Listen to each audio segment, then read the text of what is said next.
gonna go to the book of Exodus. So right now we're gonna try to read the Bible. We'll see. We'll read it in 7 days. We'll read it in 5 days. We're right now and we're in what chapter 43. So now the famine in the land was severe when they had used up the grain they had brought up. So the famine in the land was severe when they had used up the grain they had brought back to Egypt. Their father said to them, "Go back and buy us a little food." But Judah said to him, "The man specifically warned us, 'You will not see me again unless your brothers is what? Unless your brothers is with you. If you will send our brother with us, we will go down and buy food for you. But if you will not send him, if you will not send him, we will not go to the man said to us, 'You will not see me again unless brothers with you.'" Why are you cause me so much trouble? Israel asked. "Why do you tell the man that you had another brother?"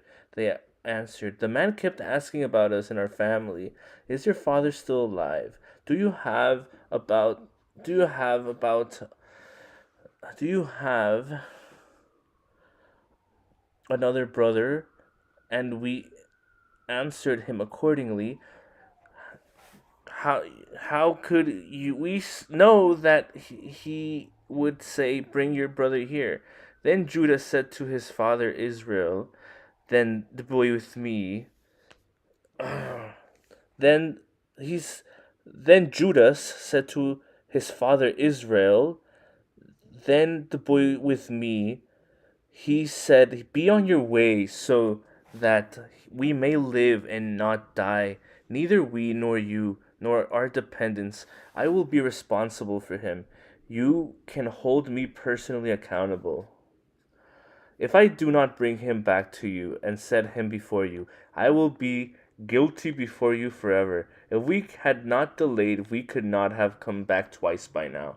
Then their father Israel said to them, "If it must be so, then do this: put some of the best products of the on the land in your packs and take them down to the man as a gift: a little balsam and a little honey, aromatic gum and resin, pistachios and almonds. Take twice as much silver with you. Return the silver that was returned to you to the top of your bags. Perhaps it was a mistake.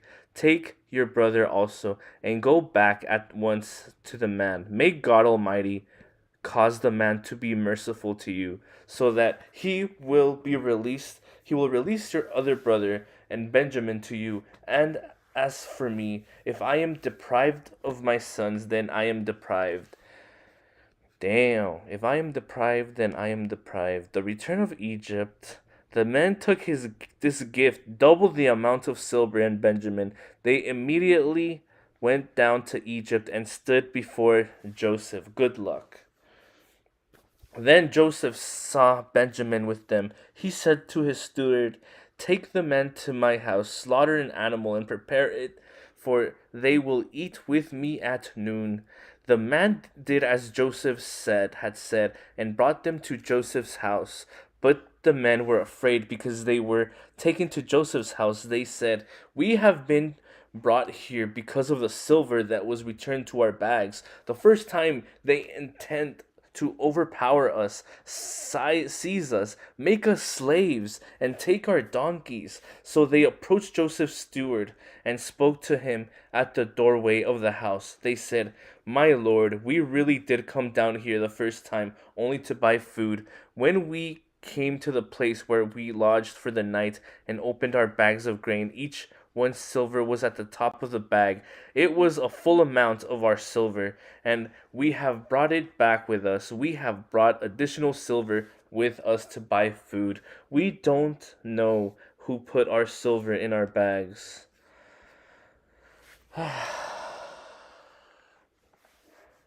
Then the steward said, May you be well, don't be afraid. Your God and the God of your father must have put treasures in your bags. I received your silver." Then he brought Simon out to them. Then steward brought the men into Joseph's house, gave them water to wash their feet, and got fed for their donkeys. Since the men had heard that they were going to eat a meal there, they prepared their gift for Joseph's arrival at noon. When Joseph came home, they brought him the gift they had carried into the house, and they bowed to the ground before him. He asked if they were well, and he said, "How is your elderly father that you told me about? Is he still alive?" They answered, "Your servant, our father, is well. He is still alive." And they knelt low and paid homage to him. When he looked up and saw his brother Benjamin, his mother's son, he asked, "Is this your youngest brother that you told me about?" That he said, "May God be gracious to you, my son." Joseph hurried out before he was overcome with emotion of his brother, and he was about to weep. He went into an inner room and wept there. Then he washed his face and came out, regaining his composure, and he said, "Serve the meal." They served him by himself, his brothers by themselves, and the Egyptians who were eaten with him by themselves, because Egyptians could not eat with Hebrews, since that is detestable to them. They were sealed, they seated before him in order by age. When the firstborn to the youngest, the men looked at each other in astonishment. Portions that were served to them for Joseph's table and Benjamin's portion was 5 times larger than any of theirs. They drank and became drunk with Joseph. Joseph's final tests. So, um, we are going to read uh, some of the stock market.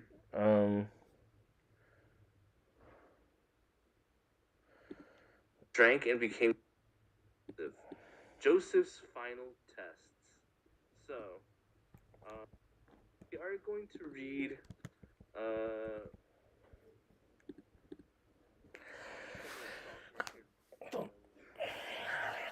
So Joseph commanded his steward, "Fill the man's bags with as much food as they can carry, and put each one's silver at the top of the bag.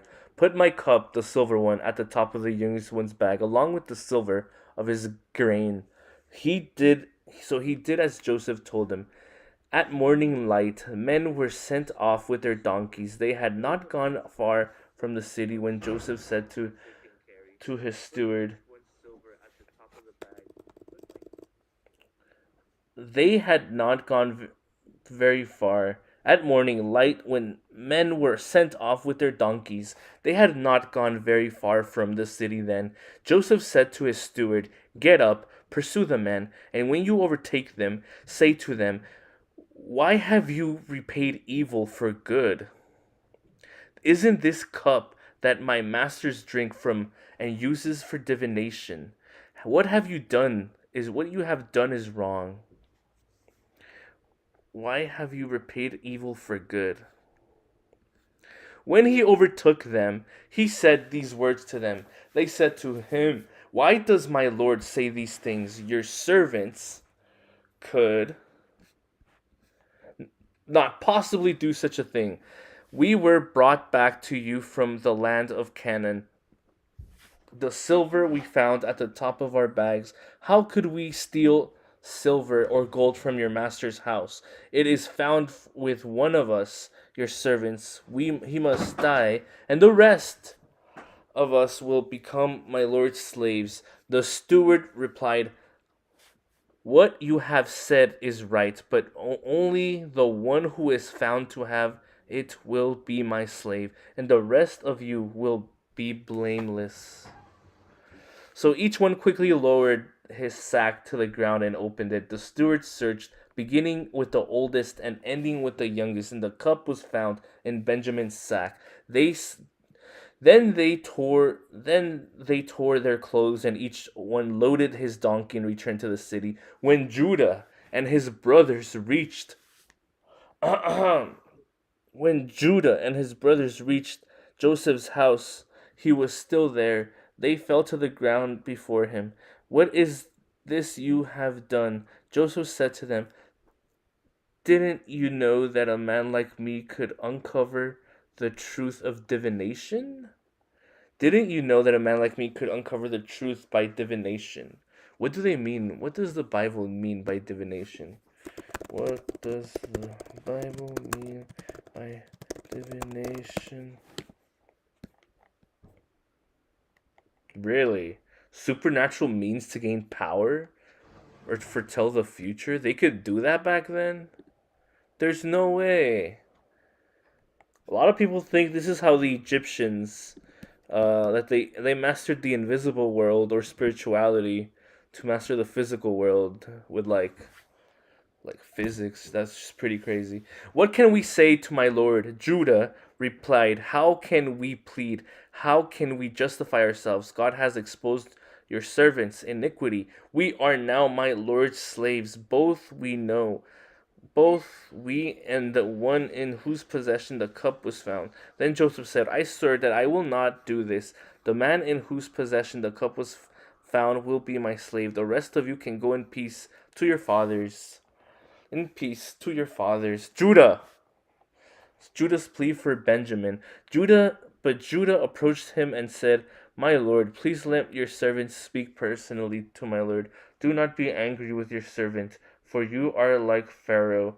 My lord asked his servants, do you have a father or a brother? And he answered, my lord, we have an eld- elderly father and a younger brother, and a child of his old age. The boy's brother is dead. He is the only one of his mother's sons left, and his father loves him. Then you said to your servants, bring him to me so that I can see him. But he said to my lord, the boy cannot leave his father. If we were to leave, his father would die. Then you said to your then you said to your servants, if your younger brother does not come down with you, you will not see me again. This is what happens when we went to your servant, my father. We reported to him the words of my lord. But our father said, go ahead, go again and buy us a little food.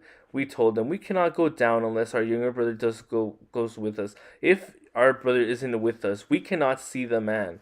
Your servant, my father, said to us, you know that my wife bore me two sons. One is gone from me. And I said he must have been torn to pieces, and I have never seen him again. If you also take this on from me, and anything happens to him, I will bring my gray hairs down to Shelon in sorrow. But if I come to your servant, my father, and the boy is not with us, his life is wrapped up in the boy's life. When he sees that the boy is not with us, he will die. Then your servants will have brought the gray hairs to your servant, our father, down to Shelom in sorrow. Your servant became accountable to my father for the boy, saying, if I do not return him to you, I will always bear the guilt of sinning against you, my father. Now, please, let your servant remain here as my lord's slave in place of the boys. Let him go back to his brothers, for now I go back to my father without the boy. I could not bear to see the grief that would overwhelm my father. Joseph reveals his identity. So Joseph could no longer keep his composure in front of all of his attendants, so he called out, send everyone away from me. No one was with him when he revealed his identity and his brothers, but he wept so loudly that the Egyptians heard it, and also Pharaoh's households heard it. Joseph said to his brothers, I am Joseph. Is my father still living? But they could not answer him because they were testifying in his presence. When Joseph said to his brothers, please come near me, and they came near. I am Joseph, your brother. And he said, the one you sold into Egypt, and now don't be grieved or angry with yourselves for selling me here, because God sent me ahead of you to preserve life, for the famine has been in the land these 2 years, and there will be 5 more years without plowing or harvesting. God sent me ahead of you. God sent me ahead of you to establish as a remnant with the land and to keep you alive by the great deliverance. Therefore, Therefore, it was not you who sent me here, but God. He has made me a father to Pharaoh, lord of his entire household, and ruler over all the land of Egypt. Return quickly to my father and say to him, this is what your son Joseph said. God has made me lord to all Egypt. Come down to me without delay. You can settle to the land of Joseph and be near me, you, your children, and your grandchildren, your flock, your herds, and all you have. There I will sustain you, for there will be 5 more years of famine. Otherwise, you, your household, and everything you have will become destitute. Wow. There will be 5 more years of famine. Otherwise, you, your household, and everything you have will become destitute. Look, your your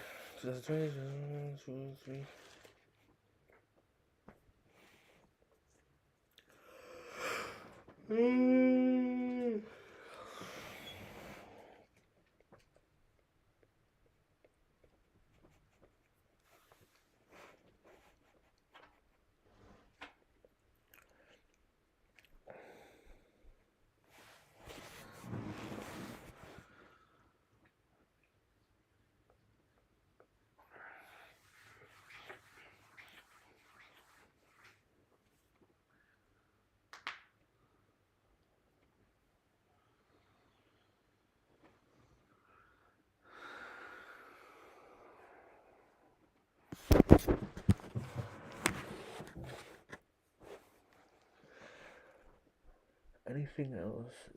Otherwise, you, your household, and everything you have will become destitute.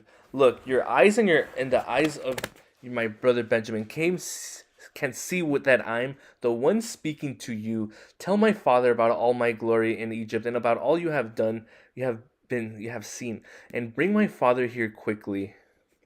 Then Joseph threw his arms around his brother Benjamin and wept, and Benjamin wept on his shoulders.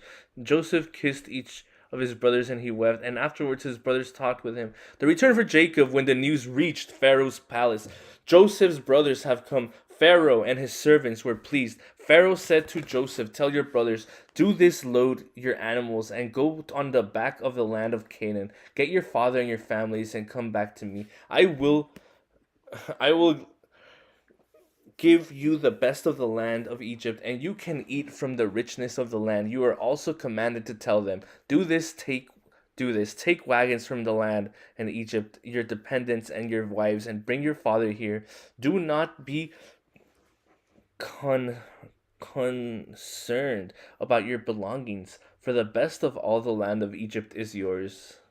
The best of the land of Egypt is yours. The sons of Israel did this. Joseph gave them wagons as Pharaoh had commanded, and he gave them provisions for the journey. He gave each of his brothers changes of clothes, but he gave Benjamin 300 pieces of silver and 5 changes of clothes. He sent his father the following 10 keys he sent his father the following 10 donkeys donkeys carrying the best products of Egypt, and 10 female donkeys carrying grain, food, and provisions for his father in the journey. So Joseph sent his brothers on their ways.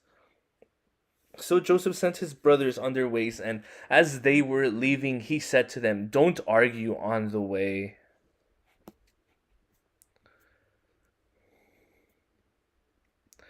So they went up to Egypt and came to their father Jacob in the land of Canaan. They said, Joseph is still alive, and he is the ruler of all the land of Egypt. Jacob was stunned, for he did not believe them. But when they told Jacob all that Joseph had said to them, and when he saw the wagons that Joseph had sent to transport him, the spirit of their father Jacob revived. Then Israel said, enough, my son Joseph is still alive. I will go see...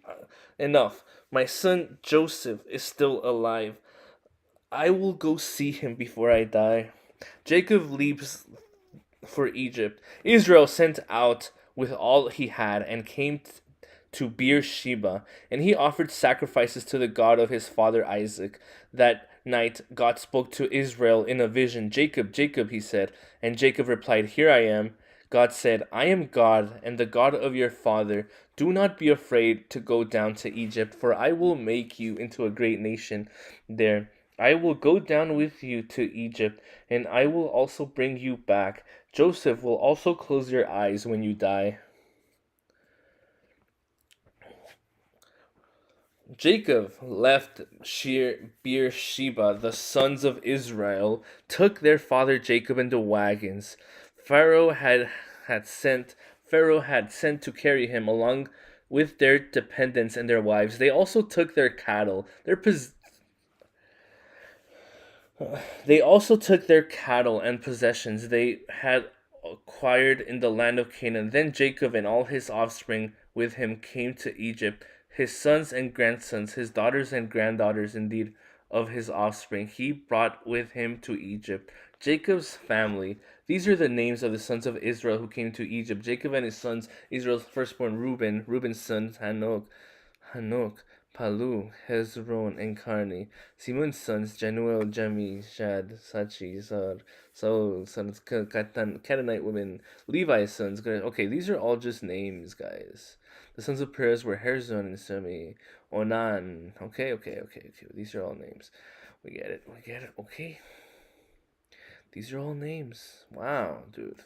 Benjamin. Okay.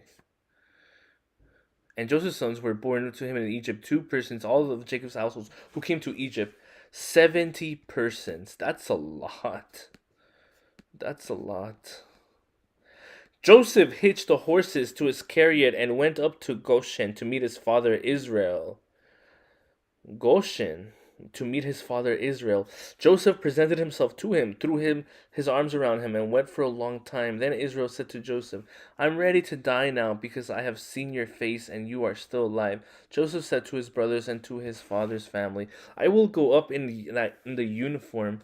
Pharaoh telling him, my brothers and my father's family who were in the land of Canaan have come to me. The men are shepherds. They also raise livestock. They have brought their flocks and herds and all that they have. When Pharaoh addresses you and asks, what is your occupation? You are to say, your servants. Both we and our families have raised livestock from our youth until now. Then you will be allowed to settle in the land of Goshen, since all shepherds are detestable to Egyptians. Pharaoh welcomes Jacob. So Joseph went and informed Pharaoh, my father and my brothers, with their flock and their herds and all that they own, have come from the land of Canaan and are now in the land of Goshen. Okay. That's cool. Alright, guys, what do you guys think about this? No. Okay. He took his 5 brothers and presented them to Pharaoh, and Pharaoh then asked his brothers, what is your occupation? Then Pharaoh said, those are your servants, both we and our fathers are shepherds. And we said to Pharaoh, we have come to stay in the land for a while because there is no grazing land in our servants' sheep, since the famine in the land of Canaan has been severe. For so now, please let your servants settle in the land of Goshen. Then Pharaoh said to Joseph, now that your father and your now that your father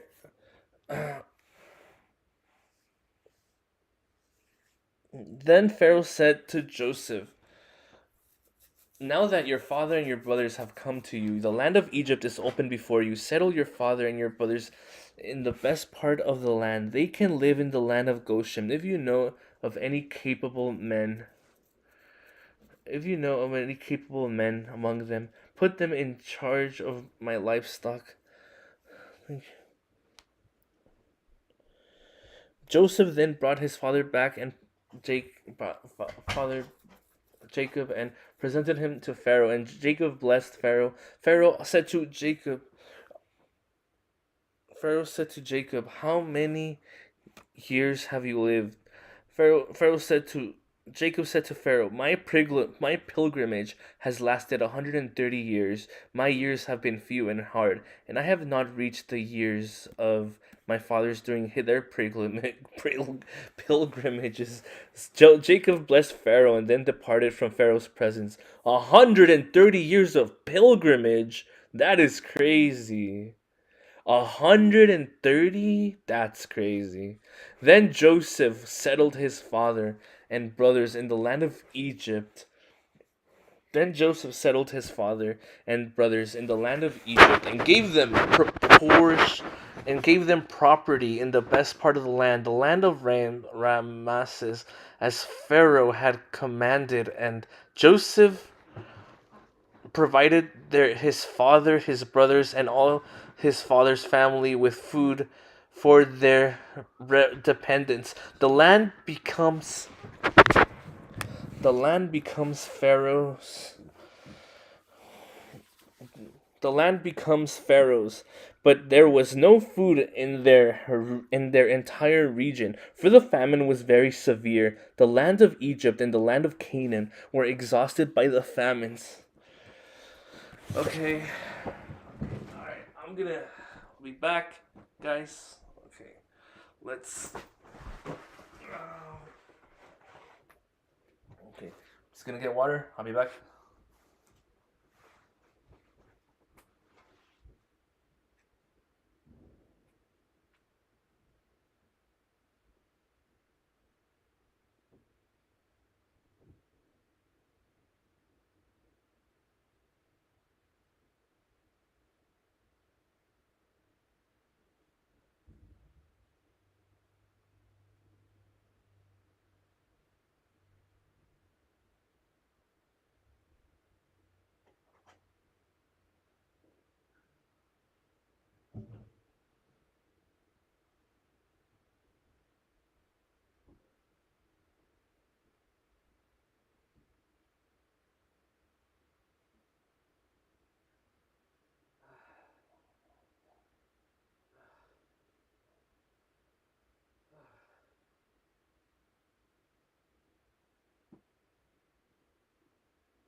The land becomes Pharaoh's, and there was no good in the entire region, but the famine was very severe. The land of Egypt and the land of Canaan were exhausted. They were exhausted by the famine. Joseph collected. Joseph collected all the silver in the Joseph collected all the silver to be found in the land of Egypt and the land of Canaan in exchange for the grain they were purchasing, and brought the silver to Pharaoh's place. When the silver from the land of Egypt and the land of Canaan was gone, all the Egyptians came to Joseph and said, "Give us food. Why would we die here in front of you? The silver is gone." Then Joseph said, "Give me your livestock, for the silver is gone. I will give you food in exchange for your livestock." So they brought their livestock to Joseph, and they gave them food in exchange for the horses, the flocks of the sheep, and the herds of cattle, and the donkeys. That year he provided them with food in exchange for all their livestock. Then the year has gone over. They came the next year and said to him, "We cannot hide from our Lord that the silver is gone and that our livestock belongs to our Lord. There is nothing left for our Lord except our bodies and our land. Why would we die here in front of you? Why, both of us and our land, buy us and our land in exchange for food. We were with our land will become Pharaoh's slaves. Give us seed so that we can live and not die, and so that the land won't become desolate." In this way, Joseph acquired all the land in Egypt and Pharaoh's, because every Egyptian sold his field, since the famine was so severe for them. The land became Pharaoh's, and Joseph moved the people to the cities from one end to Egypt to the other. The only land he did not acquire belonging to the priests, for they had an allowance from Pharaoh. They ate from their allowance that Pharaoh gave them. Therefore, they did not sell their land. Joseph said to the people, "Understand today that I have acquired you and your land for Pharaoh. Here is seed for you. Sow it in the land. At harvest, you are to give a fifth of it to Pharaoh, and 4/5 will be yours as seed in the field and as food for yourselves, your households, and your dependents. You have saved our lives," he said. "We have found favor with our Lord, and we will be Pharaoh's slaves." So Joseph made it a law still in effect today in the land of Egypt that a fifth of the produce belongs to Pharaoh's only. The priest's land does not belong to Pharaoh. Israel settles in Goshen. So guys, welcome. We're just we're gonna read the Bible for like the whole day basically. Let's see how far we get. Do you guys think we could? I read online that like if you speed read, you can read the Bible in like a day. I don't know if I can do that, but could we read half? How long does it take to read the Old Testament? Let's see. How long does it take to read the Old Testament? About 2 days. Okay.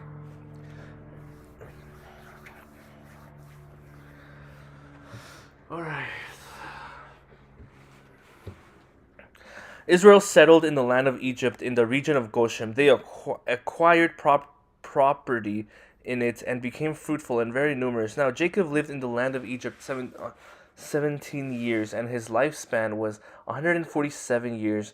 When the time approached for him to die, he called his son Joseph and said to him, "If I have found favor with you, put your hand under my thigh and promise me that you will Deal with me in kindness and faithfulness. Do not bury me in Egypt, and I rest with my fathers. Carry me away from with Egypt, and bury me in their burial place.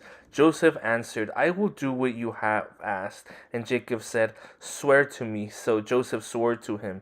Then Israel bowed in thanks at the head of his bed. Jacob blessed Ephraim and Manasseh. Sometime they after this, Joseph was told, Your father is weaker, for he set out with his two sons, Mansa and Ephraim. When Jacob was old, their son Joseph had come to you. Israel summoned his strength and sat up in bed. Jacob said to Joseph, God Almighty appeared to me at Luz in the land of Canaan and blessed me. He said to me,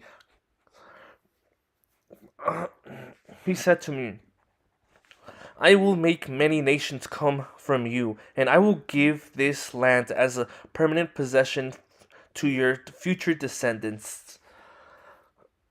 Your two sons born to you in the land of Egypt before I came to you in Egypt are now mine. Ephraim and Manasseh belongs to me, just as Reuben and Simon do. So children do you born to you after them will be yours and will be recorded under the names. Genesis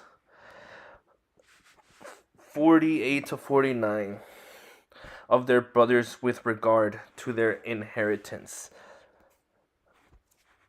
When I was returning from Padan to my sorrow, Rachel died along the way, some distance from Ephrath, in the land of Canaan. I buried her there along the way to Ephrath, that is, Bethlehem. When Israel saw Joseph's son, he said, Who are these? And Joseph said to his father, They are my sons. God has here, given me here. So Israel said, Bring them to me, and I will bless them. Now his eyesight was poor because of old age. He could hardly see. Joseph brought them to him, and he kissed and braced them. Israel and said to Joseph, I never expected to see your face again, but now God has even let me see your offspring. Then Joseph took them from his father's knees and bowed with his face to the ground. Ephraim's greater blessing. When Joseph took them both with his right hand, Ephraim towards Israel's left hand, and with his left hand Manasseh towards Israel's right, and brought them to Israel. But Israel stretched out his right hand and put it on the head of Ephraim the younger, and crossing his hands, put his left on Manasseh's head. Although Manasseh was the firstborn, then he blessed Joseph and said, God before whom my fathers Abraham and Isaac walked, and God has and God the God who has been my shepherd all my life to this day, the angel who has redeemed me from all our harms. May he bless the boys, and may they be called by my name, in the names of my fathers Abraham and Isaac, and may they grow to be numerous with the land. When Joseph saw that his father had placed his right hand on Ephraim's head, and he thought it was a mistake. He thought it was a mistake, and took his father's hand to move it from Ephraim's head to Manasseh. Joseph said to his father, Not that way, my father. This one is the firstborn. Put your right hand on his head. But his father refused and said, I know, my son, I know. He too will become a tribe.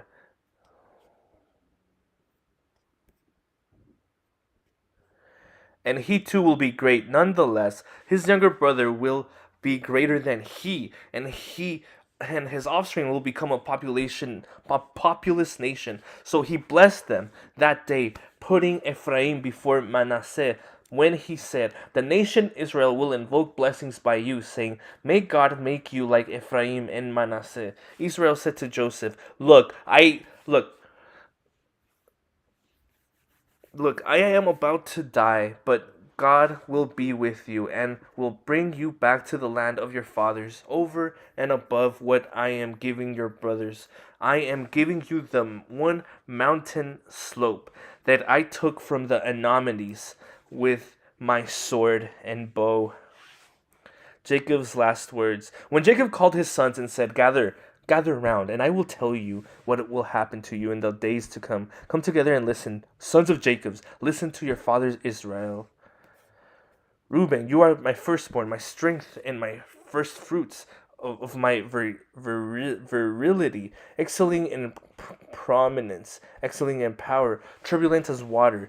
You will not excel because you got into your father's bed and you have defiled it. He got into my bed. Simon and Levi are brothers. Their knives are vicious weapons. May I never enter the council. May I never join their assembly. For their anger they kill men, and on a whim they hamstring oxen. Their anger is cursed, for this is a strong, and their fury, for it is strong, and their fury, for it is cruel. I will disperse them throughout Jacob and scatter them throughout Israel. Judah, your brothers will praise you, and your hand will be on the necks of your enemies. Your father's son will bow down to you. Judah is a young lion. My son, you returned from the kill. The crouches he lies down like a... What? They said Judah is a young lion. My son, you have returned from the kill. The crutches he lies down like a lion or a lioness. Who dares to ruse him? The scepter will not depart from Judah, or the staff from between his feet, until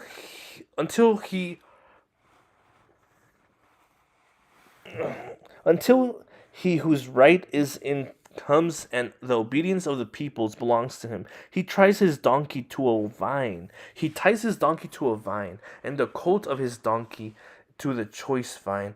He washes his clothes in wine, and he rubs in the blood of grapes. His eyes are darker than wine, and his teeth are whiter than milk.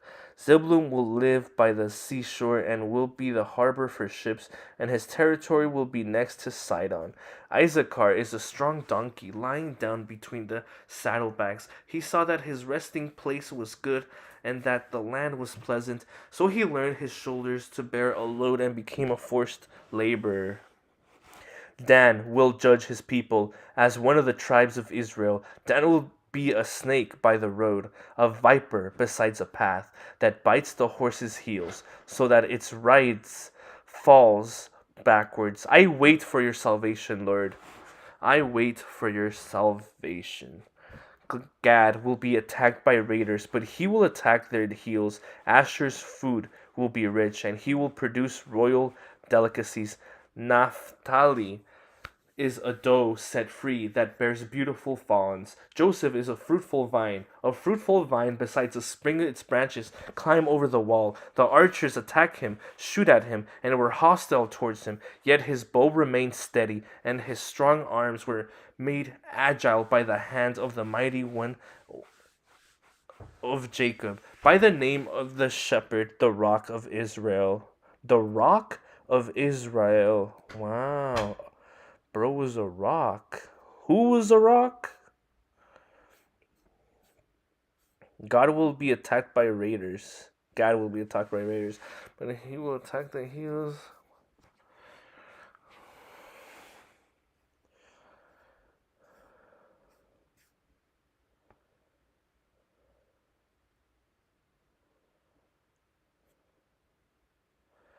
Yet his bow remained steady, and his strong arms were made agile by the hands of the mighty one of Jacob, by the names of the shepherd, the rock of Israel. Damn.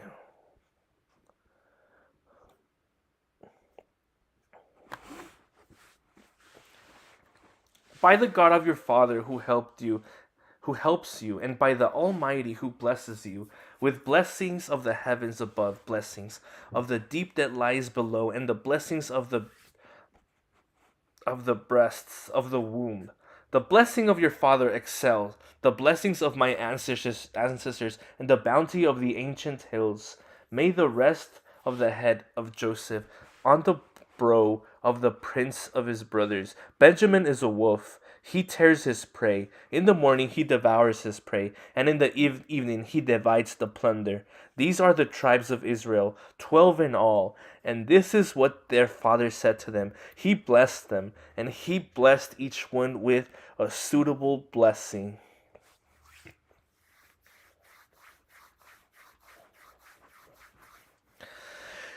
Jacob's burial instructions. Then he commanded them, I am about to be gathered to my people. Bury me with my fathers in the caves of the fields of Ephron to the Hethite. The cave is in the fields of Machpelah near Mamre in the land of Canaan. This is the field Abraham purchased from Ephron the Hethite as burial property. Abraham and his wife Sarah are buried there. Isaac and his son's wife rebuked are buried there, and I buried Leah there, and the field and the cave in it were purchased from the Hethites, where Jacob had finished giving charges to his sons. He drew his feet into the bed, took his last breath, and gathered to his people. Jacob's burial, 50. Then Joseph, leaning over his father's face, wept and kissed him. He commanded his servants, who were physicians, to emblem his father, so they enabled Israel. They took 40 days to complete this, for enabling takes that long, and the Egyptians mourned for him every 70 days.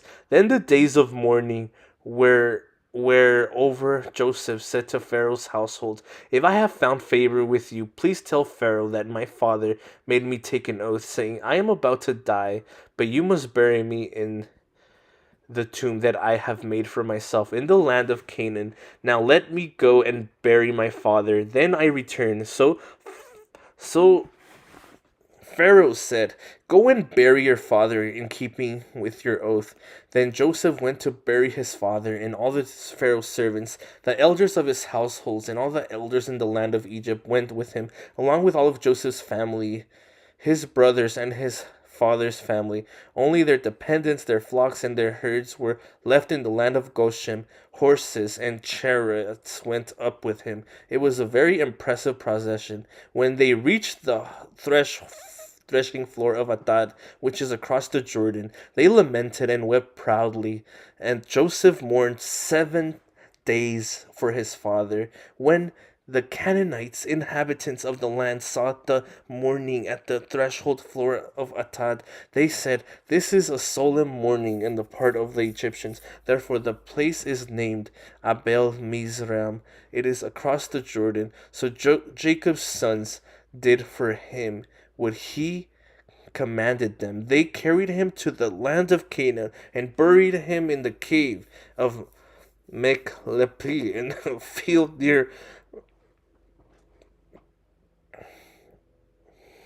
the field near Mamre, which Abraham had purchased as burial property from Ephron the Hethite. After Joseph buried his father, he returned to Egypt with his brothers and all who had gone with him to bury his father.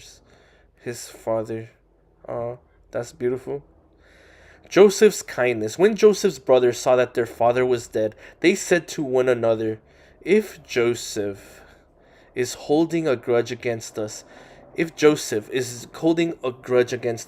will certainly repay us for all the suffering we caused them.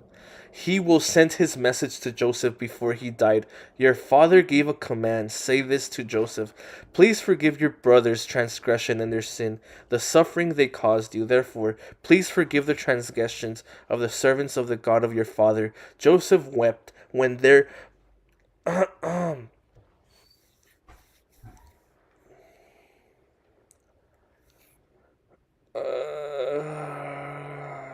Therefore, please forgive the transgressions of the servants of the God of your father.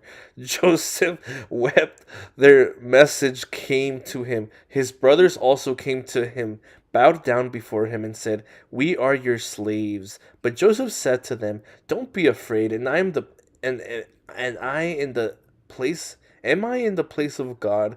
You planned evil against me. God planned it for good to bring about the present result, the survival of many people. Therefore, don't be afraid. I will take care of you and your children and be confronted.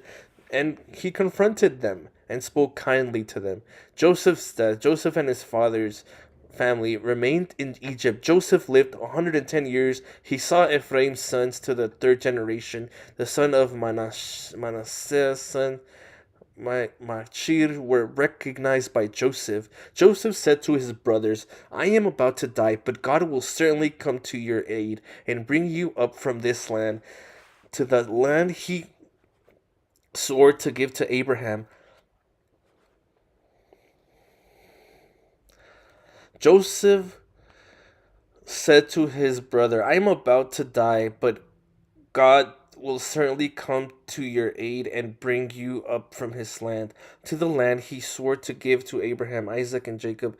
So Joseph made the sons of Israel take oath.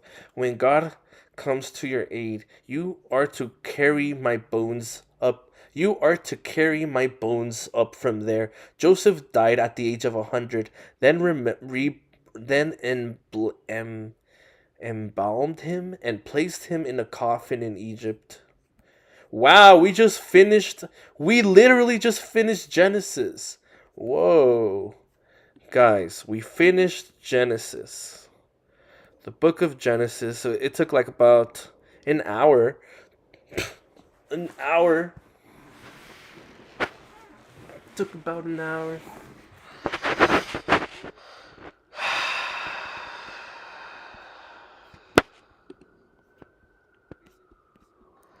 Exodus.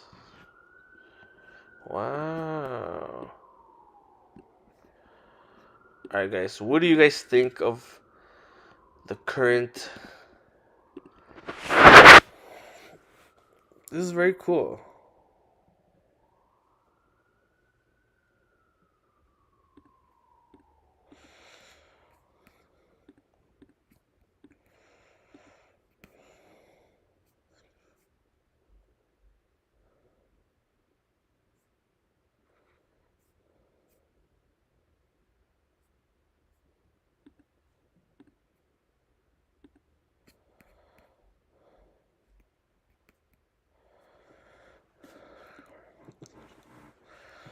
Alright. Hmm.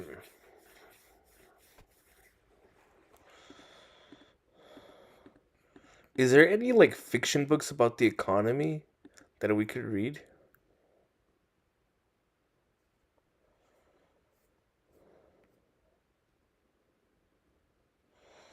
Wow.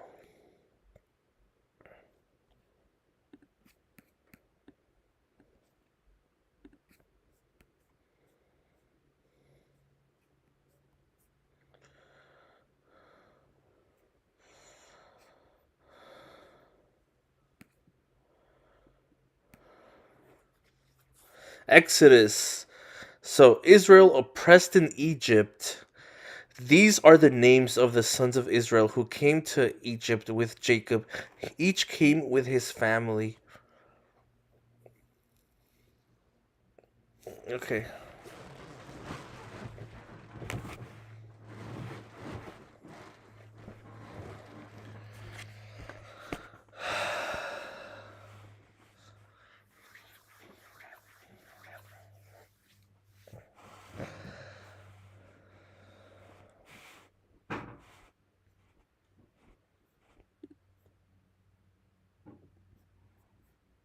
All right.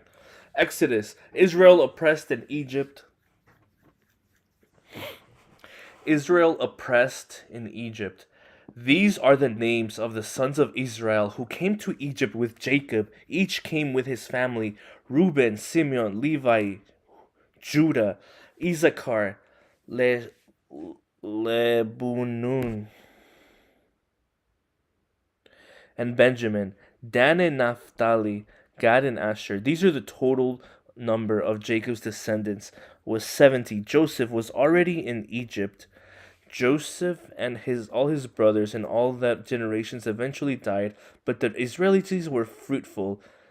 increased rapidly, multiplied, and became extremely numerous, so that the land was filled with them. A new king who did not know about Joseph came to power in Egypt. He said to his people, "Look, the Israelites people are more numerous and powerful than we are. Come, let's deal shrewdly with them. Otherwise, they will multiply farther and farther. When war breaks out, they will join our enemies, fight against us, and leave the country." So the Egyptians assigned taskmasters over the Israelites to oppress them. What the heck?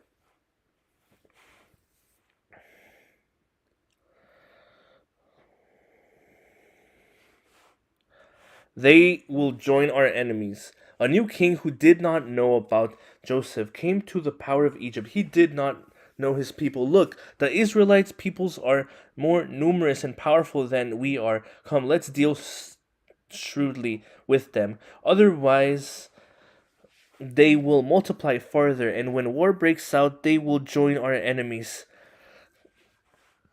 fight against us, and leave the country. So the Egyptians assigned taskmasters over the Israelites to oppress them with forced labor. They built Pithom and Ramses as supply cities for Pharaoh, but the more they oppressed them, the more they had multiplied and spread. So the Egyptians came to dread the Israelites.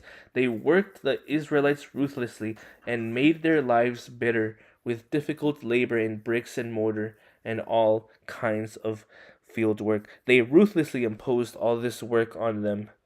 The king of Egypt said to the Hebrew midwives, the first whose name was Shiphrah and the second whose name was Puach, "When you help the Hebrew women give birth, observe them as they deliver. If the child is a son, unalive them." Whoa. "But it is a daughter," she said, "live." The midwives, however, feared God and did not do as the king of Egypt had told them.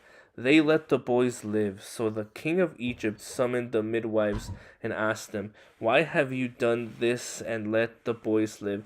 The midwives said to Pharaoh, "The Hebrew women are not like the Egyptian women's, for they are vigorous and give birth before the midwife can get to them." So God was good to the midwives, and the people multiplied and became very numerous, since the midwives feared God. He gave them families. Pharaoh then commanded all of his people, "You must throw every son born to the Hebrews into the Nile, but let every daughter live." Moses' birth and adaptation. Now, a man from the family of Levi married a Levite woman. Well, the woman became pregnant and gave birth to a son, and she saw that he was beautiful, and he hid him for 3 months. But when she could no longer hide him, she got a papyrus basket for him and coated it with asphalt and pitch. She placed the child in it and set it among the reeds by the bank of the Nile. Then his sister stood at a distance in order to see what could happen to him. Pharaoh's daughter went down to the bath at the Nile, while her servant girls walked along the riverbank. She saw the basket among the reeds, sent her slave girl and took it, opened it, and saw him, the child, and there he was, little boy crying. He felt sorry for him and said, "This one is of the Hebrew boys." Then his sister said to Pharaoh's daughter, "Should I go and call the Hebrew woman who is nurse a boy for you?" "Go," Pharaoh's daughters told her. So the girl went and called the boy's mother. Then Pharaoh's daughter said to her, "Take this child and nurse him for me, and I will pay your wages." Waggers? What? Wages? What is that word? So the woman took the boy and nursed him. So the child grew older, and she brought him to Pharaoh's daughter, and he became her son. She named him Moses, because she said, "I drew him out of the water." Moses is Midian. Years later, after Moses had grown up, he went out of his own people and observed their forced labor, he saw an Egyptian striking a Hebrew of his people, one of his people looking all around and seeing no one. He struck the Egyptian dead and hid him in the sand. The next day he went out and saw two Hebrews fighting. He asked the one who in the wrong, "Why are you attacking your neighbor? Who made you a commander and judged us? Who made you a commander and judge over us?" The man replied, "Are you planning to kill me as you killed the Egyptians?" Then Moses became afraid and thought, "What I did is certainly known." Then Pharaoh heard about this. He tried to unalive Moses, but Moses fled from Pharaoh and went to live in the land of Midian and sat down by a well. Now the priest of Midian had 7 daughters. They came to draw water and filled the troughs to water their father's flock. Then some shepherds arrived and drove them away. But Moses came to their rescue and watered their flocks. When they returned to their father Reuben, he asked, "Why have you come back so quickly today?"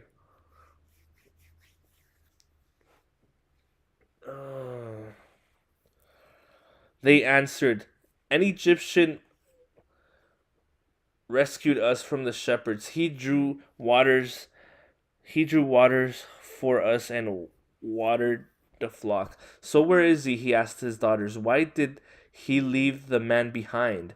Invite him to eat dinner." Moses agreed to stay with the man, and he gave his daughter Zipporah to Moses in marriage. She gave birth to a son whom he named Gershom, for he said, "I have been a resident alien for a foreign land." After a long time, the king of Egypt died. The Israelites groaned because of their difficult labor.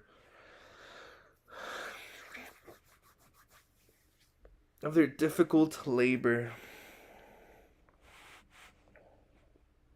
And they cried out. Their cries for help because of the difficult labor ascended to God, and God heard their groaning, and God remembered his covenant with Abraham, with Isaac, and with Jacob. And God saw that Israelites and God knew. Moses and the burning bush. Meanwhile, Moses was shepherding the flock of his father in law's Lethro, the priest of Midian. He led the flock to the far side of the wilderness and came to Horeb, the mountain of God. Then the angel of the Lord appeared to him in a flame of fire within a bush. As Moses looked, he saw that the bush was on fire, but was not consumed. So Moses thought, "I must go over there and look at this remarkable sight. Why isn't the bush burning up? Why isn't the bush burning up?" Then the Lord saw that he had gone over to look. God called out to him from the bush, "Moses, Moses." "Here I am," he answered. "Do not come closer," he said. "Remove the sandals from your feet, for the place where you are standing is holy ground." Then he continued, "I am the God of your father, the God of Abraham, and the God of Isaac, and the God of Jacob." Moses hid his face because he was afraid to look at God. Wow. "Remove the sandals from your feet and look at the place where you are standing in the holy ground." Then he continued, "Wow. Whoa. Holy crap. I am the God of your father, the God of Abraham, the God of Isaac, and the God of Jacob." Moses hid his face because he was afraid to look at God. Then the Lord said, "I have observed the misery of my people in Egypt, and have heard them crying out because of their oppressors."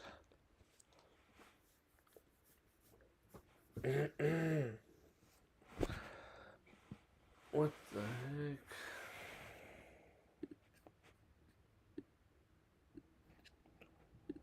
Okay.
ahorita vengo, Fer. ¿Dónde vas? Voy a comprar pollo.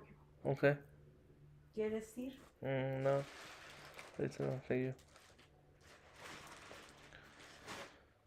Ahorita como 2 horas. Está bien, está bien, está bien, está bien.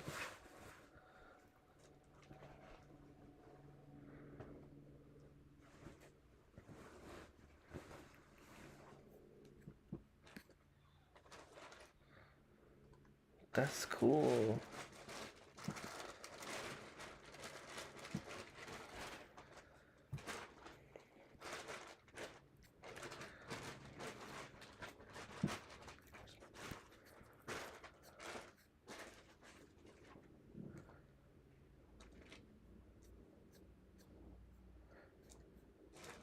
Biggest market loss in his really? And this what? Whoa.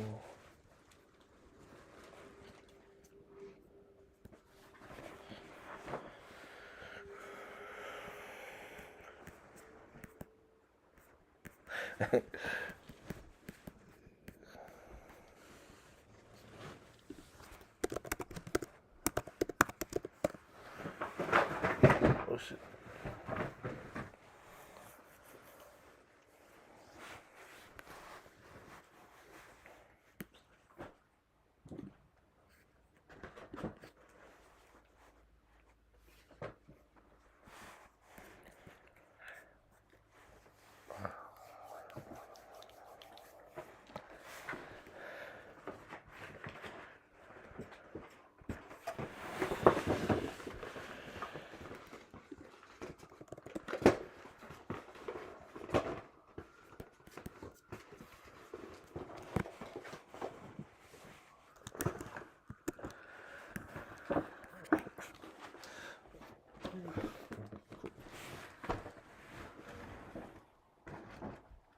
Ahorita como Fer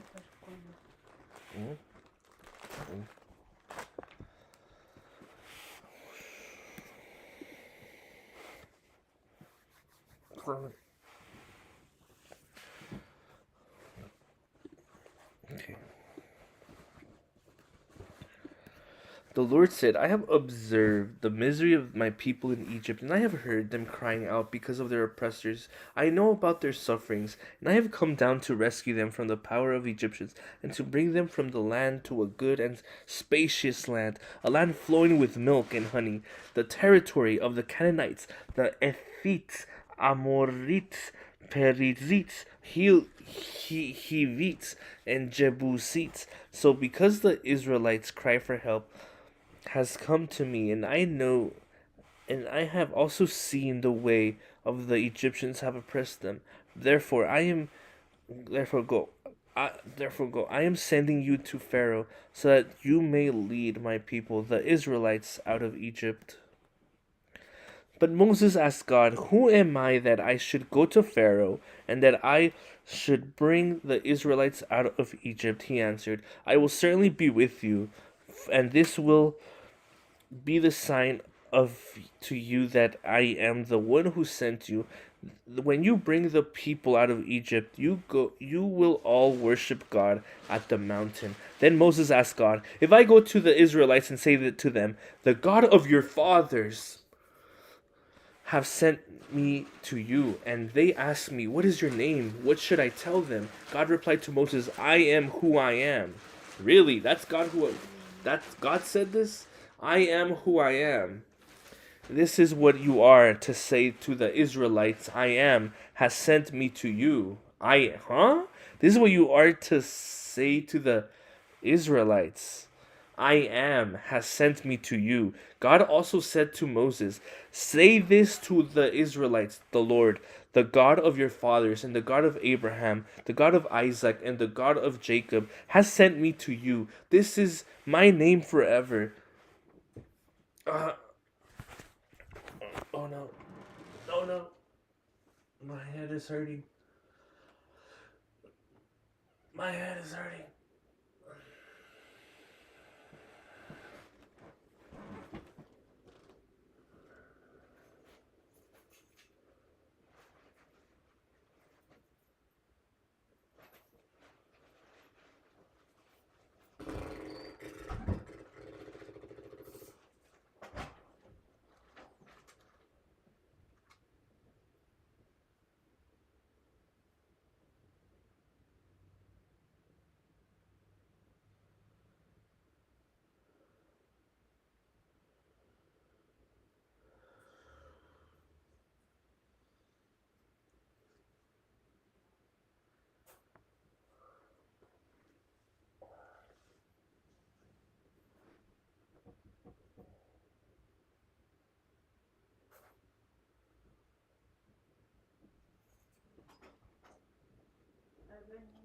Ajá, te va bien. ¿Quieres ir? No. Ay, no.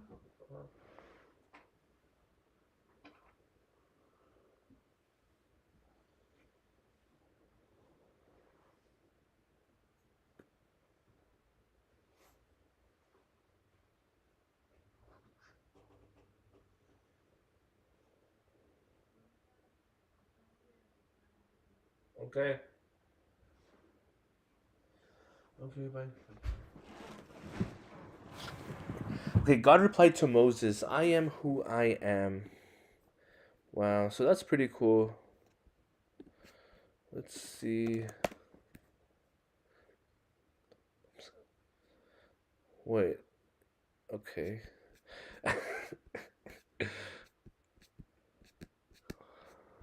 Wow.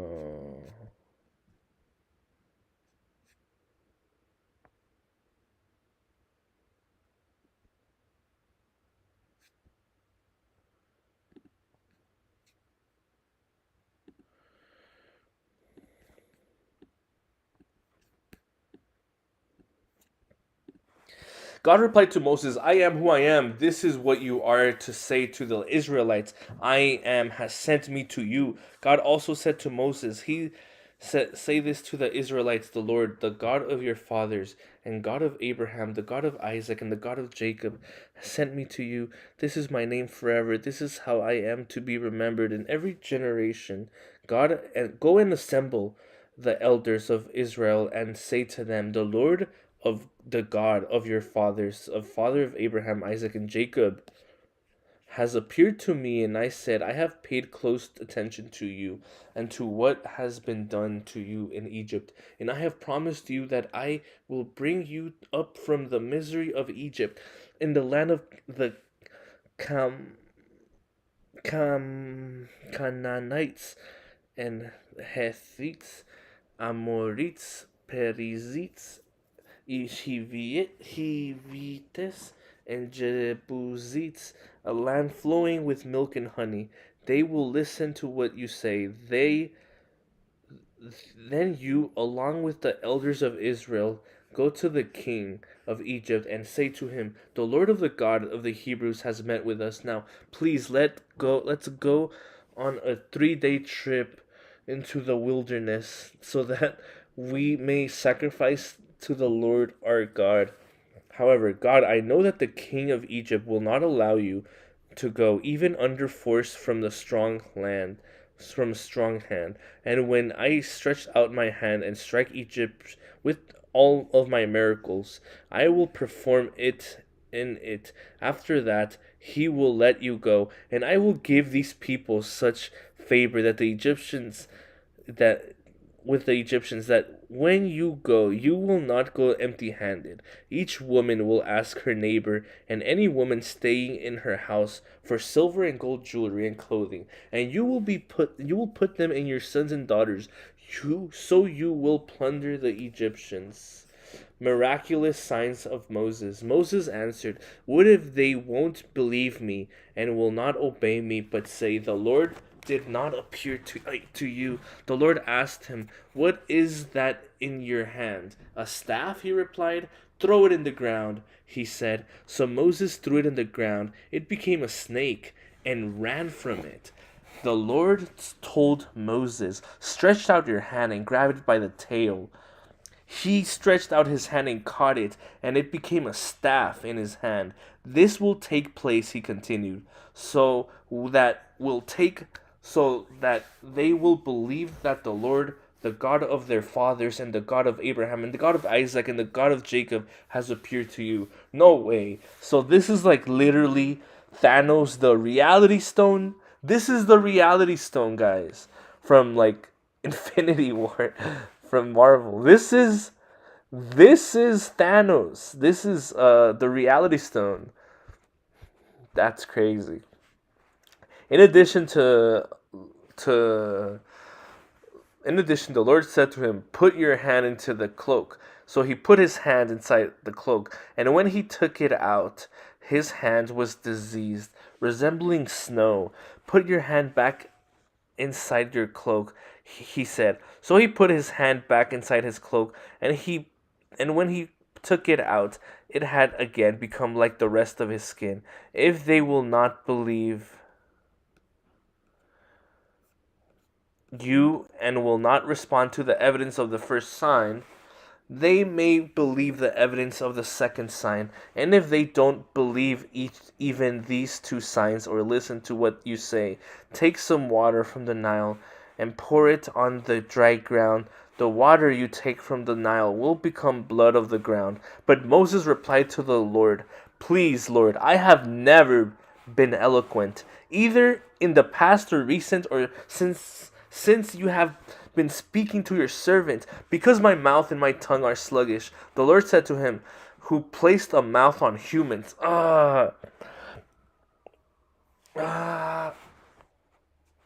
Excuse me.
This is evil.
All right.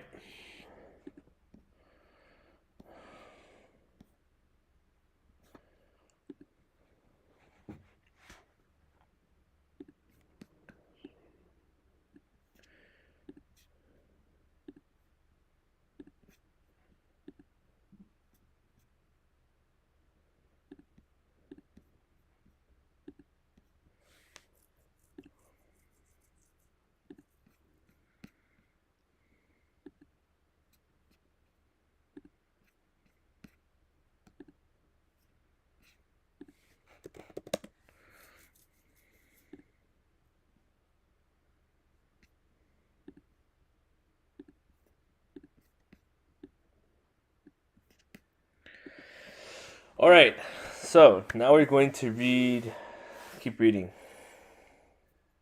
But Moses But Moses replied to the Lord, "Please, Lord, I have never been eloquent, either in the past or in recently. But since you have been speaking to your servant, because of my mouth and my tongue are sluggish." The Lord said to him, "Who placed a mouth on humans?"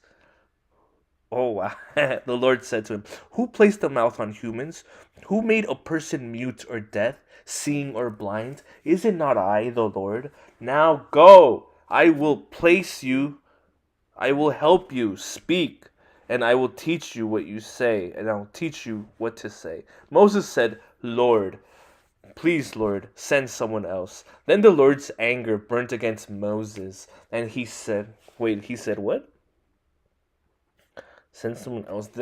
Then the Lord's anger burnt against Moses, and he said, "Isn't Aaron and Levite your brother? I know that he can speak well. Also he is on his way now to meet you. He will rejoice when he sees you. I will speak with him, and he will and tell him what you what to say. I will help both you and him to speak, and I will teach you both what to do. He will speak for the people for you. He will serve as the mouth for you, and I will serve as God to him." Okay? "And take this staff in your hand, that you will perform the signs with." Moses returned to Egypt. Then Moses went back to his father-in-law in Jethro and said to him, "Please let me return to my relatives in Egypt and see if they are still living." Jethro said to Moses, "Go in peace." Now in the Midian, and the Lord told Moses, "Return to Egypt, for all the men who wanted to unalive you are dead." Though So Moses took his wife and his sons and put them in a donkey. That's hilarious. Donkey. They used donkeys back then. And returned to the land of Egypt. And Moses took God's staff in his hand. The Lord instructed. How were they able to make How were they not able to make like good transportation, but be able to make something as incredible, as marvelous as the pyramids of Egypt? That's crazy, right? Like, what was their transportation back then? Did they not have transportation? Did they just focus all on like making that pyramid, those structures? That's crazy, man. That's pretty impressive. The Lord instructed Moses, "When you go back to Egypt, make sure you do before Pharaoh all the wonders that I have put within your power, but I will harden his heart. But I will harden his heart. Ooh, so that he won't let the people go. And you will say to Pharaoh, 'This is what the Lord says: Israel is my firstborn son. I told you, let my son go so that he may worship me, but you refused to let him go. Look, I am about to unalive your firstborn son on a trip at an overnight campsite.' It happened that the Lord confronted him and intended to put him to death. So Zipporah took a flint, cut off her son's foreskin, and threw it at Moses' feet, and said, 'You are a bridegroom of blood to me.' So he let him alone, and at that time he said, 'You are a bridegroom of blood,' referring to the circumcision.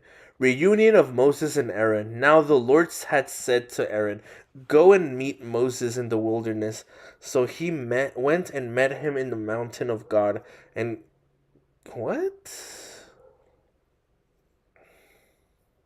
Now go. No. No. What the hell? Okay.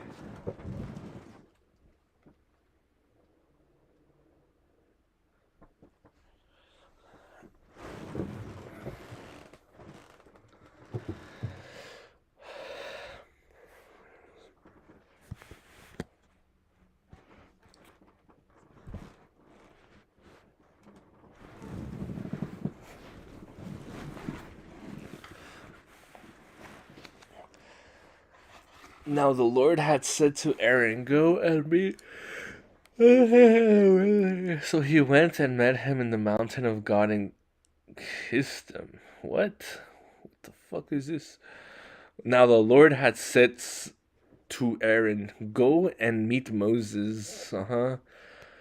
Moses told Aaron everything in the Lord sent him to say, and about the signs he had commanded him to do. Then Moses and Aaron went and assembled all the elders and Israelites. And Aaron repeated everything the Lord had said to Moses and performed the signs before the people. The people believed, and when they heard that the Lord had paid attention to them and that he had seen their misery, they knelt low and worshipped. Moses confronts Pharaoh. Later, Moses and Aaron went in and said to Pharaoh, "This is what the Lord, the God of Israel, said to my people: Go, so that they may hold a festival for me in the wilderness." But Pharaoh responded, "Who is the Lord that I should obey him by letting Israel go? I don't know the Lord, and besides, I will not let Israel go," they answered. "The God of the Hebrews has met with us. Please let us go to the 3-day trip into the wilderness so that we may sacrifice to the Lord our God, or else he may strike us with plague or sword." The king of Egypt has said to them, Moses, the king of Egypt said to them, Moses and Aaron are the king of Egypt has said to them, Moses and Aaron, why are you causing the people to neglect their work? Get to your labor. Pharaoh also said, look, the people of the land are numerous. Look, the people of the land are numerous, and you would stop them from their labor. Further oppression of Israel. The day Pharaoh commanded and overseers of the people, as well as their foremen, don't continue to supply the people with straw for making bricks as well. They must go and gather straws for themselves, but require same quota of bricks from them as they were making before. Do not reduce it, for they are slackers. That is why they are crying out, let us go and sacrifice to our God. Impose heavier work on the men. Then they will be occupied with it and not pay attention to deceptive words.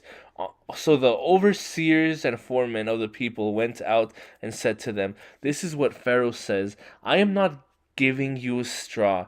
Go get straw yourselves wherever you can find it. But there will be no reduction at all in your workload. So the people scattered throughout the land of Egypt to gather stubble for straws. The sir. What the hell?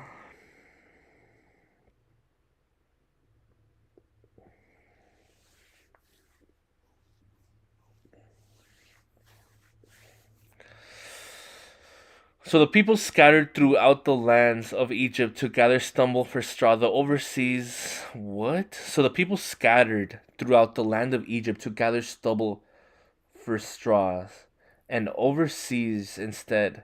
Finish your assigned work each day, just as you did when straw was provided. Then the Israelites foretold. What? Okay, excuse me.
What?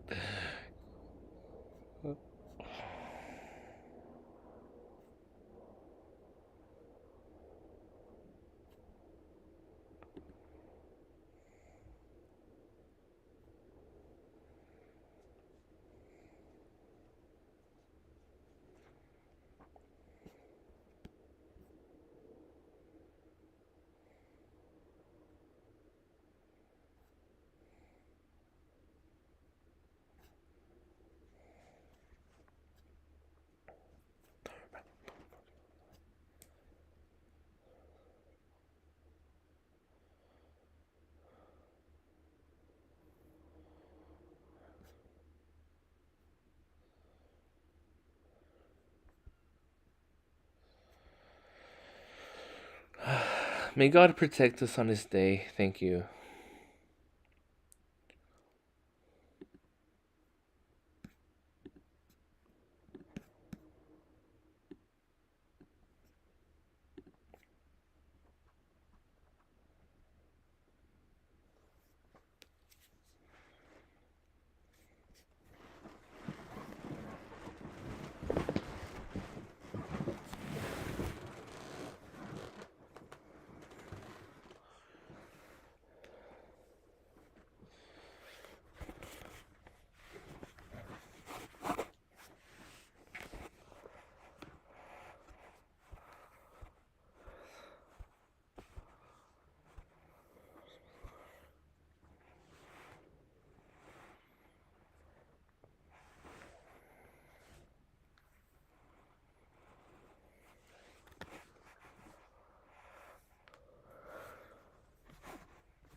So exhausting.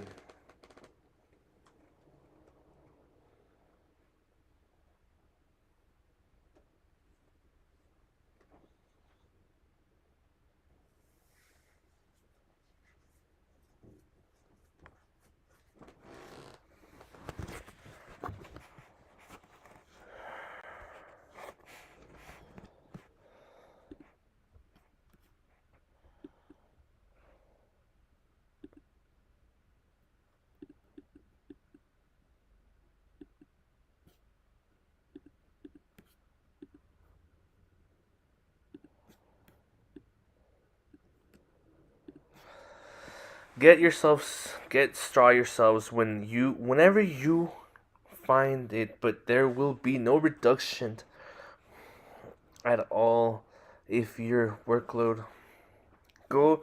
So the people scattered throughout the land of Egypt go gather stubble for straw. The overseers insisted, finish your assigned work each day, just as you did when straw was provided. The Israelites, foremen, Pharaoh's slaves had, whose Pharaoh's slaves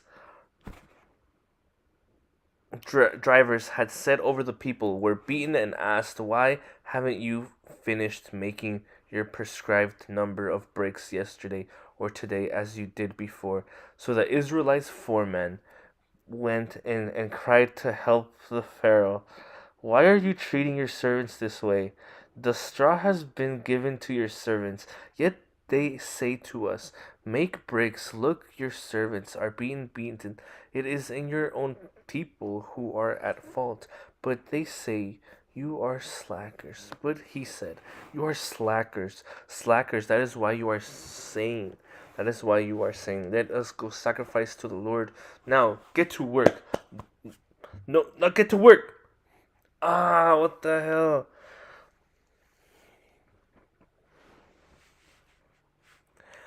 But he said, "You are slackers. Slackers. That is why you are saying, get us, go sacrifice to the Lord. Now get to work. No straw will be given to you, but you must produce the same quantity of bricks." The Israelites' foremen saw that they were in trouble when they were told, "You cannot refuse your daily quota of bricks." When they left Pharaoh, they confronted Moses, Aaron, and stood waiting for them to meet. "May the Lord take note of you and judge," they said to them, "because you have made us reek to Pharaoh and his officials, put on a sword in their hands to unalive us." So Moses went back to the Lord and asked, "Lord, why have you caused trouble for this people? And why did you ever send me ever since I went into Pharaoh to speak in your name? He has caused trouble for his people, and you haven't rescued your people at all." But the Lord replied to Moses, "Now you will see what I will do to Pharaoh. Because of a strong handle, he will let them go, and because of a strong hand, he will drive them from his land." God's promise of freedom. God's promise God promises freedom. Then God spoke to Moses, telling him, "I am the Lord. I appeared to Abraham, Isaac, and Jacob as God Almighty, but I was not known to them by my name, the Lord. I also established my covenant with them to give them the land of Canaan and the land they lived in as aliens. Furthermore, I have heard the groaning of the Israelites, whom the Egyptians are facing to work as slaves,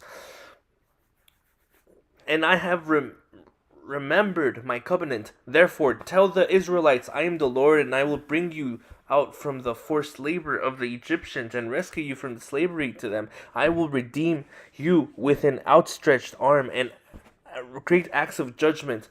I will take you as my people, and I will be your God. You will know that I am the Lord your God. You brought who brought you out from the forced labor of the Egyptians. I will bring you to the land that I swore to give to Abraham, Isaac, and Jacob, and I will give you to the possessions. I am the Lord. Moses told this to the Israelites, but did not listen to him because of their broken spirit and hard labor. Then the Lord spoke to Moses, "Go and tell Pharaoh, king of Egypt, to let the Israelites go from his land." But Moses said on the Lord's presence, "If the Israelites will not listen to me, then how will Pharaoh listen to me, since I am such a poor speaker?" Then the Lord spoke to Moses and Aaron and gave them commands concerning both the Israelites and Pharaoh, king of Egypt, to bring the Israelites out of the land of Egypt. Genealogy of Moses and Aaron. These are the heads of their fathers' families and sons of Reuben, the firstborn of Israel: Hanok and Palu, Hezron,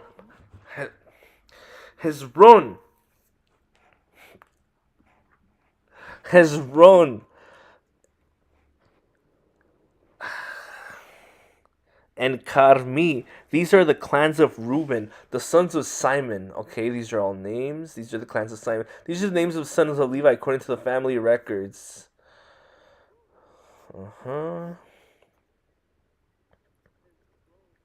These are the clans of the Levites according to their family records.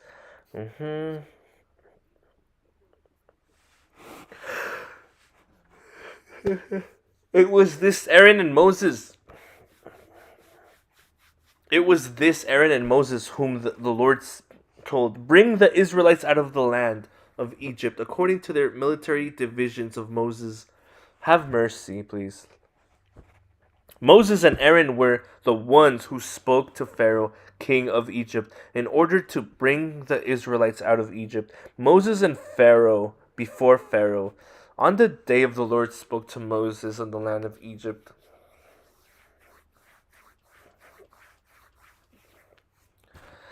He said to him, "I am the Lord. Tell Pharaoh, king of Egypt, everything I am telling you." But Moses replied to the Lord's presence, "Since I am such a poor speaker, but how will Pharaoh listen to me?" The Lord answered Moses, "See, I have made you like God to Pharaoh, and Aaron to your brother will be your prophet.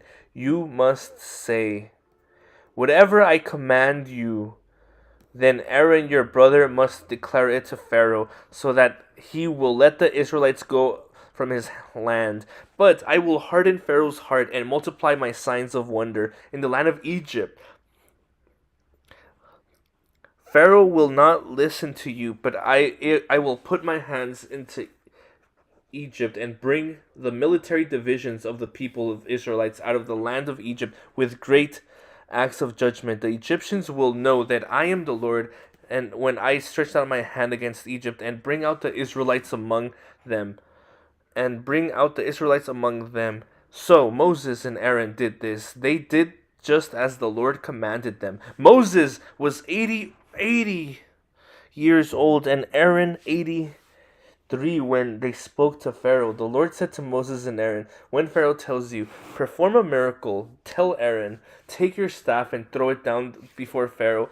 It will become a serpent.'" So Moses and Aaron went to Pharaoh and did just as the Lord had commanded. Aaron threw down his staff before Pharaoh and his officials, and it became a serpent.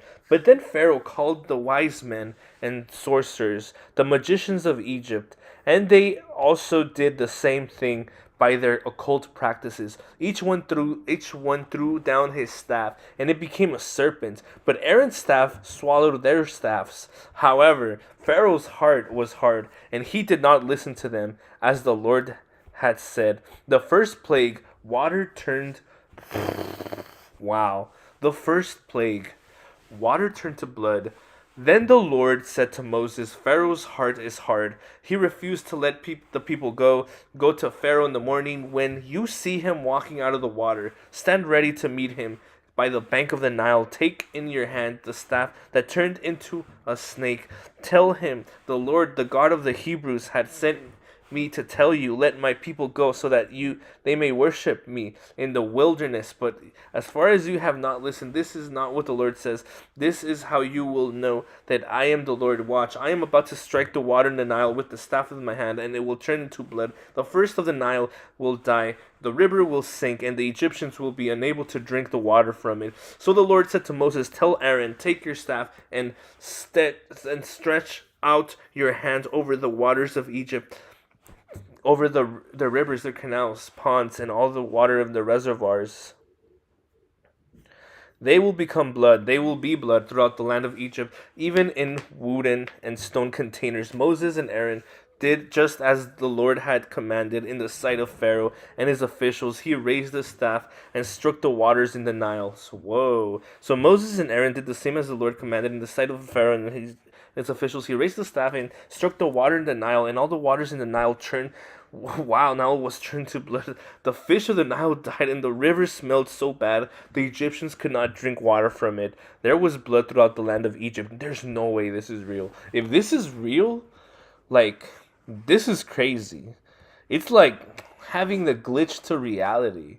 But the magicians of Egypt did the same thing by their occult practices. So Pharaoh's heart was hard, and he would not listen to them as the Lord has said. Pharaoh turned around, went into his palace, and didn't take even this to heart. All the Egyptians dug around the Nile for water to drink because they could not drink the water from the river. 7 days passed after the Lord struck the Nile. The second plague, frogs. Then the Lord said to Moses, go in to Pharaoh and tell him, this is what the Lord says, let my people go so that they may worship me. But if you refuse to let them go, then I will plague all your territory with frogs. The Nile will swarm with frogs. They will come up with and go into your palace, into your bedroom, and go and on your bed, into the house, and in your officials and your people, and into your ovens and kneading bowls. The frogs will come up on you and your people and all your officials. The Lord then said to Moses, tell Aaron, stretch out your hand with your staff over the rivers, canals, and ponds, and cause the frogs to come up into the land of Egypt. When Aaron stretched out his hand over the waters of Egypt, the frogs came up and covered the land of Egypt, but the magicians did the same thing by the occult practices that brought the frogs up into the land of Egypt.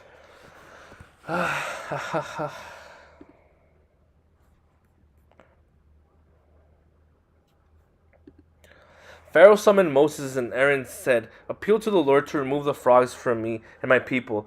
Then I will let the people go, and they can sacrifice to the Lord. Moses said to Pharaoh, you may not have honor of choosing. When should I appeal on behalf of you, your officials, and your people, that the frogs be taken away from you and your houses, and remain only in the Nile? Tomorrow, he answered.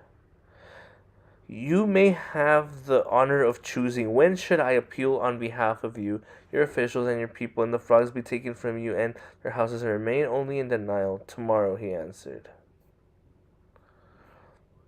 Moses replied, as you have said, so that you may know there is no one like the Lord of our God. The frogs will go away from you, your houses, your officials, and your people. The frogs will remain only in the Nile. After Moses and Aaron went out from Pharaoh, Moses cried out in the After Moses and Aaron went out from Pharaoh, Moses cried out in the land for help concerning the frogs that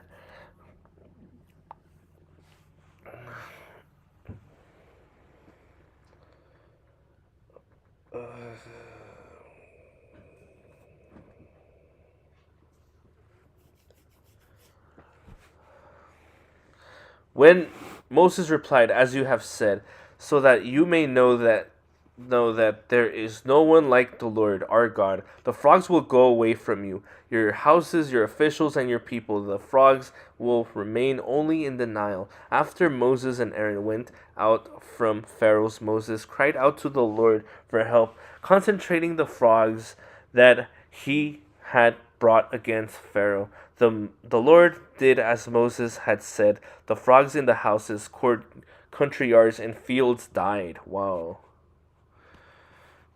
They piled them in countless heaps, and there was a terrible odor in the land. But when Pharaoh saw that there was relief, he hardened his heart, and he would not listen to them, as the Lord had said. Really?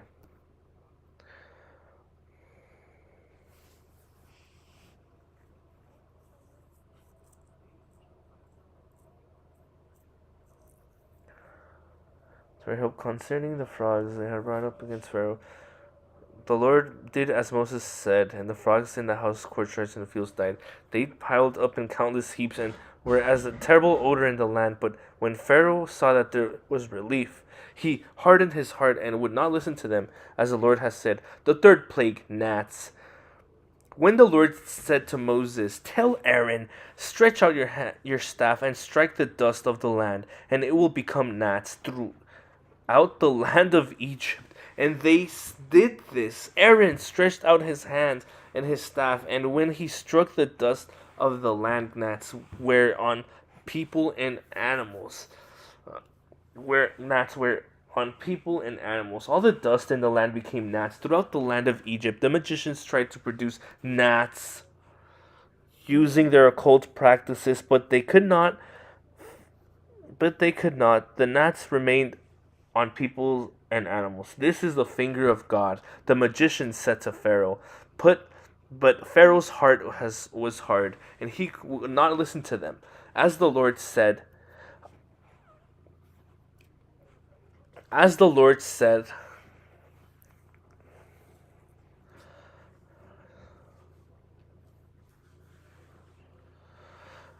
okay, he would not listen to them, as the Lord had said. The fourth plague, swarms of flies. The Lord said to Moses, "Get up early in the morning and present yourself to Pharaoh. When you see him going in the water, tell him, 'This is what the Lord says: Let my people go, so that they may worship me. But if you will not let my people go, then I will send swarms of flies against you, your officials, your people, and your houses. The Egyptians' houses will swarm with flies, and so will the land where they live. But on that day, I will give special treatment to the land of Goshen, where my people are living. No flies will be there. This way you will know that I, the Lord, I am the land. I will make a distinction between my people and your people. This sign will take place tomorrow." And the Lord said this: thick swarms of flies went into the Pharaoh's palace and his officials' houses throughout Egypt. The land was ruined because of his swarm of flies. When Pharaoh summoned Moses and Aaron and said, "Go sacrifice to your God within the country. Go sacrifice to your God within the country." But Moses said, "I would not be right to do that because because it would not be right to do that, because what we will sacrifice to the Lord our God is detestable to the Egyptians. If we sacrifice what the Egyptians detest in front of them, won't they stone us? We must go a distance of 3 days into the wilderness and sacrifice to the Lord our God as he instructed us." Pharaoh responded, "I will let you go and sacrifice to the Lord your God in the wilderness, but don't go very far. Make an appeal for me. As soon as I leave you," Moses said, "I will appeal to the Lord, and tomorrow the swarms of flies will depart from Pharaoh. The swarms of flies will depart from Pharaoh, his officials, and his people. But Pharaoh must not act deceptively again by refusing to let the people go and sacrifice to the Lord." Then Moses left Pharaoh's presence and appealed to the Lord. The Lord did as Moses had said, but but he removed the flies, the swarms of flies from Pharaoh, his officials, and his people. Not one was left, but Pharaoh hardened his heart this time, and also. Oh,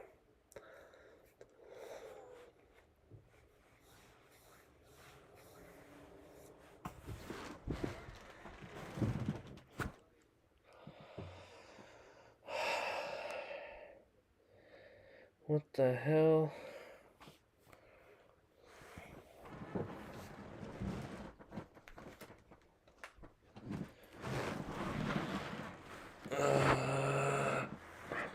The Lord did as Moses had said. He removed the swarms of flies from Pharaoh's officials and his people. Not one was left, but Pharaoh hardened his heart this time, and also did not let the people go. The fifth plague, the death of livestock.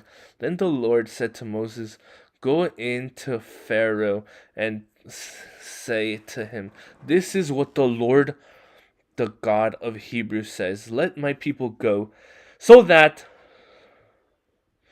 let my people go, so that they may worship me. But if you refuse to let them go and keep holding them, then the Lord's hands will bring a severe plague against their livestock in the fields, the horses, donkeys, camels, herds, and flocks. But the Lord will make a distinction between the livestock of Israel and the livestock of Egypt, so that nothing of all that the Israelites will own die.'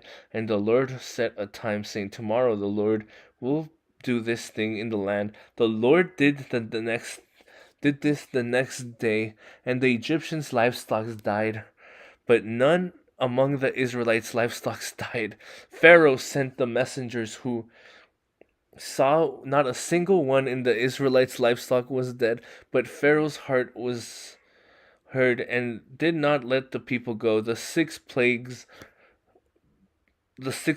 boils. But the Lord said to Moses and Aaron, 'Take handfuls of furnace fruits, and Moses is to throw it towards heaven in the sight of Pharaoh. It will become fine dust over the entire land of Egypt, and it will become festering boils of people and animals throughout the land of Egypt.' So they took furnace soot and stood before Pharaoh. Moses threw it towards heaven, and it became festering boils on people and animals. The magicians could not stand before Moses because of the boils of the foil. For the boils were on the magicians as well as all the Egyptians. But the Lord hardened Pharaoh's heart, and he did not listen to them, as the Lord had told Moses. The seventh plague, hail. Then the Lord said to Moses, 'Get up early in the morning and present yourself to Pharaoh. Tell him, "This is what the Lord, the God of the Hebrews, say. Let my people go, and so that they may worship me. For this time I am about to send all the plagues against you,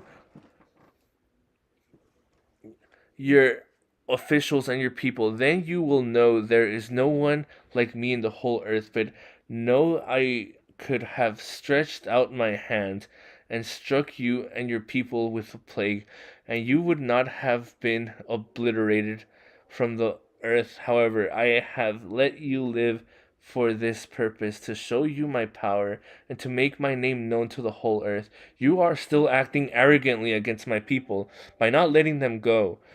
Pe-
All right.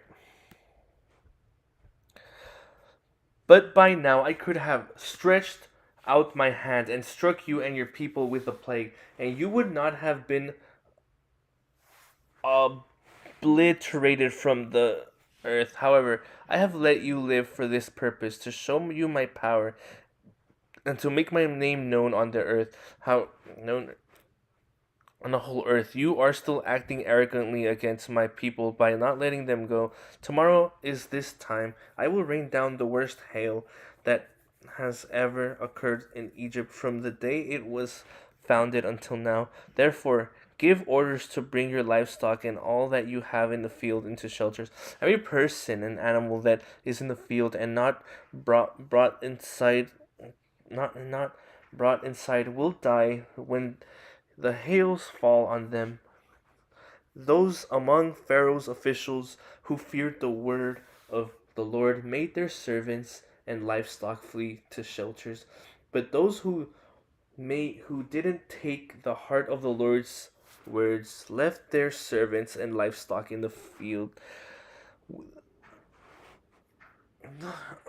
When the Lord said to Moses, "Stretch out your hand over towards heaven, and let there be hail throughout the land of Egypt, on people and animals, and every plant on the field in the land of Egypt." So Moses stretched out his staff towards heaven, and the Lord sent thunder and hail. Lightning struck the land, and the Lord rained hail on the land of Egypt. The hail with lightning flashing through it was so severe that nothing like it had occurred. In the land of Egypt,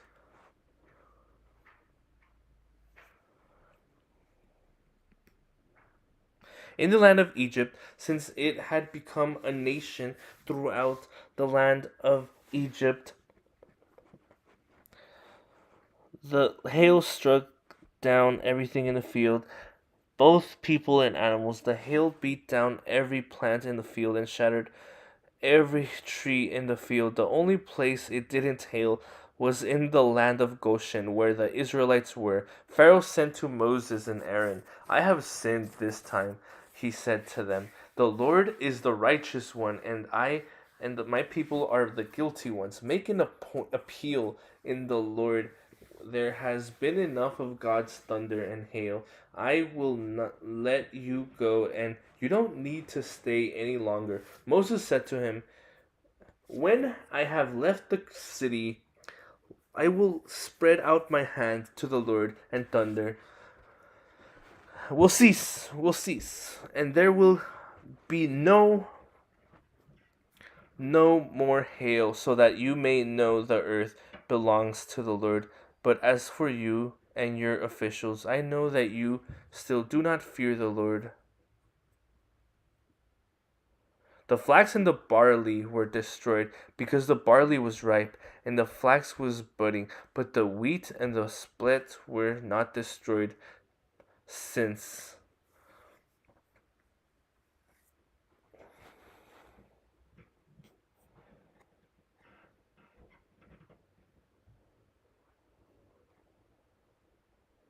but the wheat and the split were not destroyed, since they were later crops. Moses left Pharaoh in the city and spread out his hands to the lion.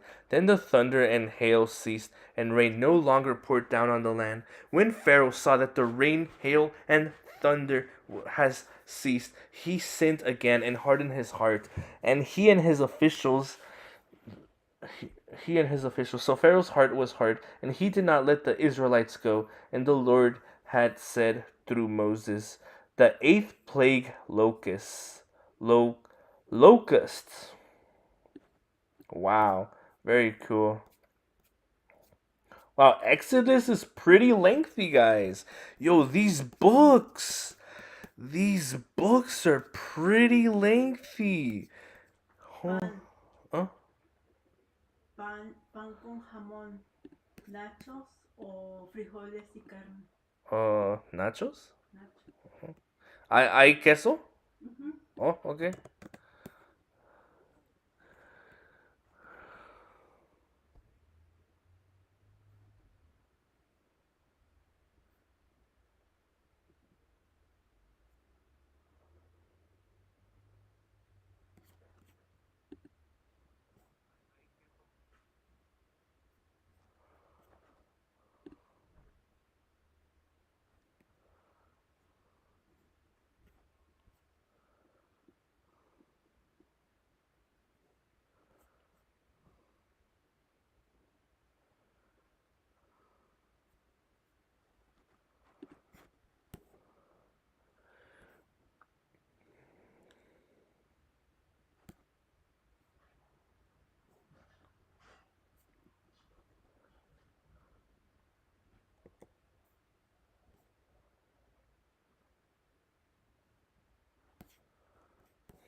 Here it is.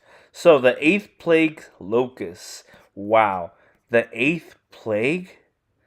No freaking way. The 10th plague, death. Wow. Anyways, let's stop here.